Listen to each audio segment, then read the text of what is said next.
Harry founded the Invictus Games. It is the one thing in his entire post-royal life he can kind of call his own, even if he stole the idea from the American Warrior Games. But today, exactly 1 year out from the Birmingham Games, a train wrapped an Invictus black and gold pulled into London's Euston Station to launch the countdown. And the man whose whole brand is stamped on that logo was nowhere near it. Somebody else pulled back the curtain. Harry was in another city entirely.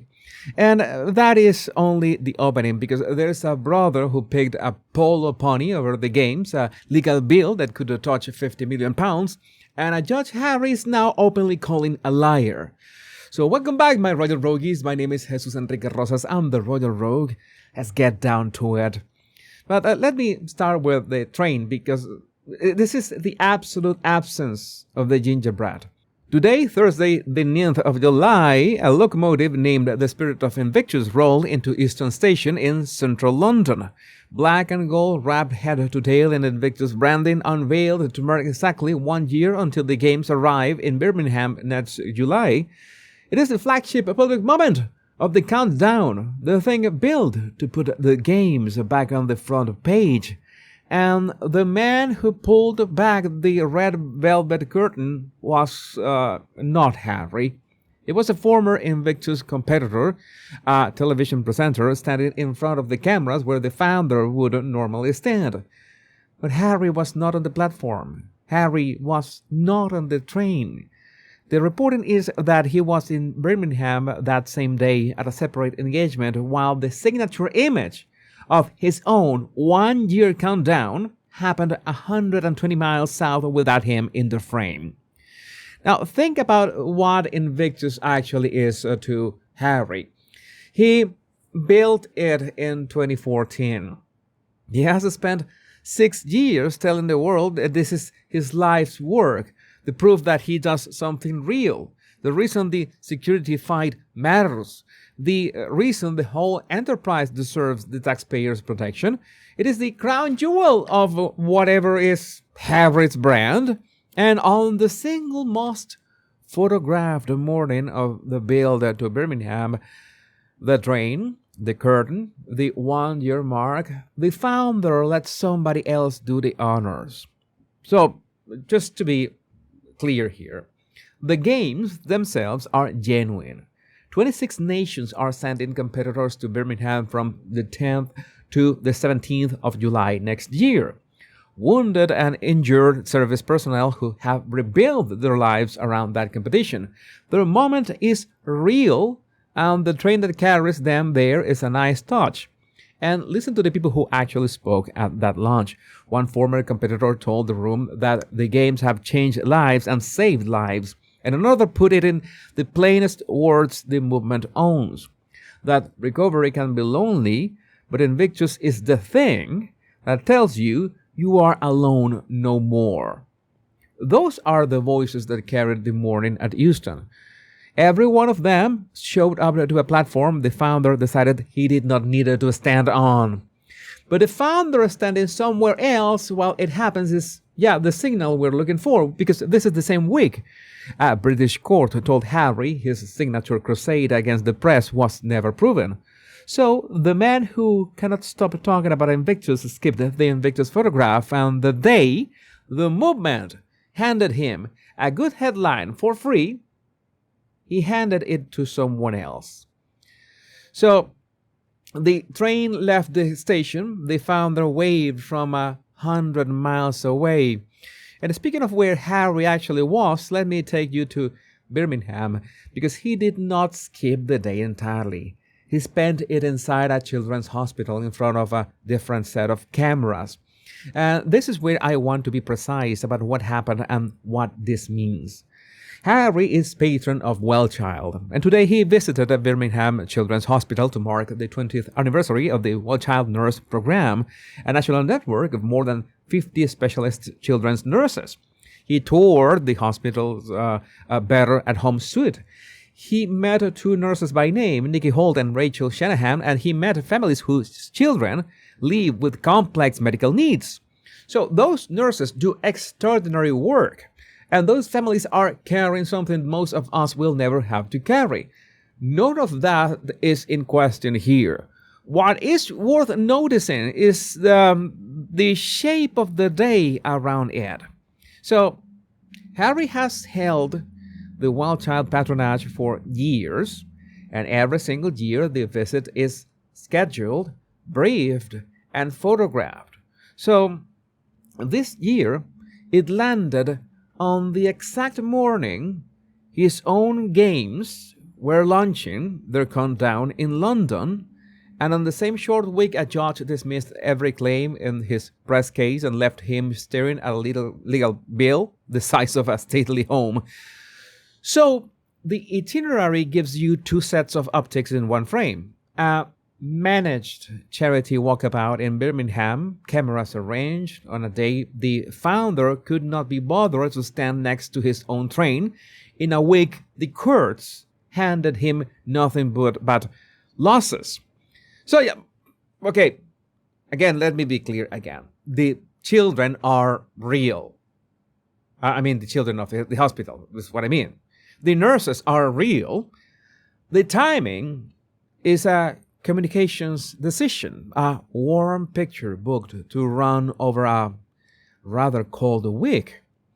So that is not me being cynical about sick kids. That is me noticing which appointments the gingerbread keeps when the cameras are pointed the right way, and which milestones he skips when the story, has gone sideways. Well, one brother was managing a hospital photo op. Let me show you what the other one was doing. Because on that very same day, the Prince of Wales was on a polo field, not at Euston, not at the train, not anywhere near his brother's games. No, William spent today at the Royal Charity Polo Club, Cup at the Guards Polo Club in Windsor. He played on horseback to raise money for a string of charities, among them Wales Air Ambulance and the Royal College of Paramedics. And here's the part that, tells the whole story. The 1 year Invictus countdown was on the calendar.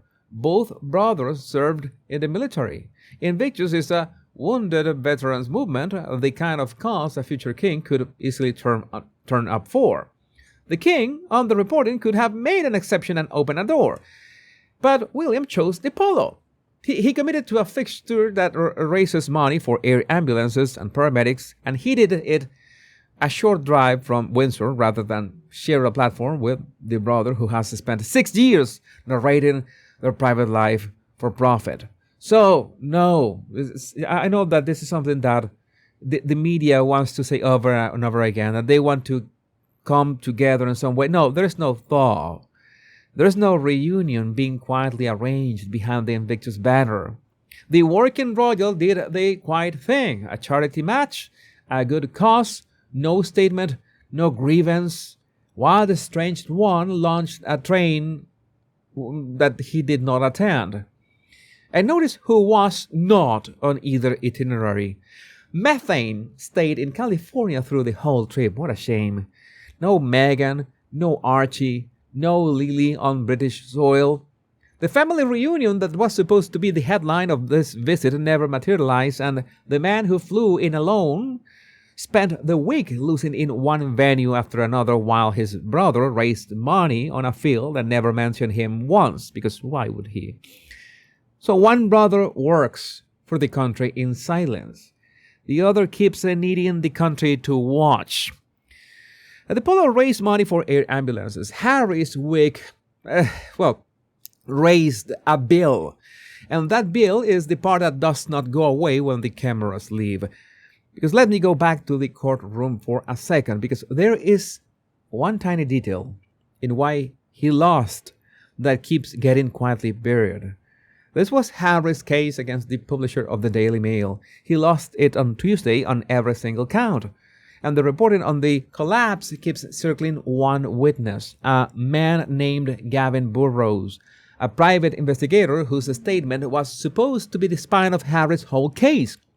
So Burrows took the stand, and on the reporting, He testified that the statement bearing his name was, in his own account, fabricated, that he never did the work it described, and that the signature on it was not even his.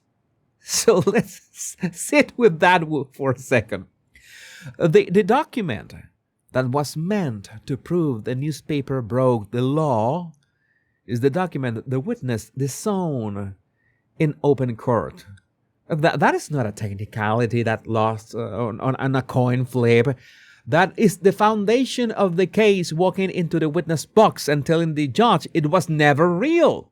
And Henry's response to losing was not to reflect. It was to call the judgment, in his own word, a whitewash. A whitewash means the judge saw the truth and buried it. It means an 11-week trial. A British court, the whole machinery of justice, chose to shield a tabloid over a prince. That is a remarkable thing to say out loud about the legal system of the country whose title you still carry around the world every time it is useful. And here's what makes this ruling land harder than the ones before it. For years, Harry could always point at the next case, the next hearing, the next morning in court where he would finally be proven right in front of everyone. This was the last one left standing. There's no fresh hearing sitting in the diary to rescue the story. The crusade he built an entire second act on has quietly run out of road. And, well, the invoice has arrived. The costs from an 11-week trial with 7 claimants have been estimated as high as 40 to 50 million pounds, carried in some of the reporting at close to $67 million. So the rule in a case this size is simple. The side that loses pays. So Harry funded the fight. Harry framed the fight as a mission. And the court, again, told him the mission was built on a suspicion he could not carry over the line. This time on the word of his own star witness.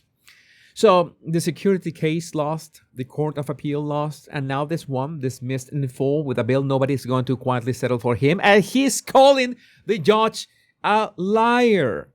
So I don't know how is this going to end. The guy is really a blockhead.